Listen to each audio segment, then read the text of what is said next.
നിങ്ങളെ second hand വണ്ടി മേടിക്കുമ്പോൾ കുറച്ച് കാര്യങ്ങൾ ഞാൻ പറയാം. അത് ഓക്കെ ആയിരിക്കണം മിക്കവാറും. ഓക്കെ, നിങ്ങൾ വണ്ടി നോക്കുക, make sure it's clean and also interior as well. Make sure there is no rust. Then make sure it has got a 12 months, at least 6 to 8 months MOT on it, and also they give a 3 months at least warranty.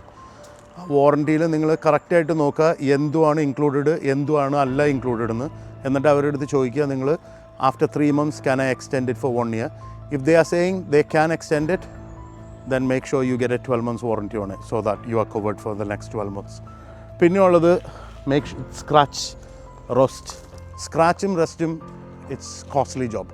എന്ന് പറഞ്ഞാൽ നിങ്ങൾക്ക് ഡോറിൻ്റെ ഇവിടെ ഒരു scratch ഉണ്ട്, അല്ലെങ്കിൽ ഇവിടെ ഒരു സ്ക്രാച്ച് ഉണ്ടെങ്കിൽ they can just repair the scratch. They will have to do the scratch repair and then they will have to do this coat as a paint job. So it's going to cost some money. പിന്നെ make sure the tyres are fine, alloys are fine, it doesn't sound bad the engine side. എന്ന് പറഞ്ഞാൽ എല്ലാവർക്കും അറിയില്ല വണ്ടിയുടെ എൻജിൻ്റെ sound എന്ന് വന്ന്. So if it's too noisy, avoid it. And if it's not too noisy, but diesel cars mainly will have a noise on it. So yeah, just check it. These are some 1 or 2 things you need to check.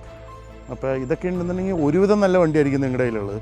പിന്നെ നിങ്ങൾക്ക് ഏറ്റവും വലിയ case ഞാൻ പറയാൻ മറന്നുപോയി, service history. Make sure the service history there is stamps on it, and also if it has done from A reputed garage. അങ്ങനെ പറഞ്ഞു കഴിഞ്ഞാൽ വാറ്റ് രജിസ്റ്റേർഡ് ഗാരേജിലാണോ ചെയ്തതെന്ന്. എന്ന് പറഞ്ഞു കഴിഞ്ഞാൽ നിങ്ങളൊരു വണ്ടി മേടിച്ചു, ക്യാമ്പൽറ്റ് ചേഞ്ച് ചെയ്തെന്ന് പറഞ്ഞിട്ട് ഈബേന്ന് ആർക്കും ഒരു സീല് മേടിക്കാൻ പറ്റും, ഫോർഡിൻ്റെയോ മെർസേഡീസിൻ്റെയോ ജാഗിൻ്റെയോ ഏതിൻ്റെ വേണമെങ്കിലും. So they can just fill it and just stamp it. So make sure it is there. If it has done it, if you want to check it, you can check it with them. Because ഒരു നല്ല garage ആണെങ്കിൽ they will keep the record for at least 3 to 4 years. So yes, these are the things. Okay, bye.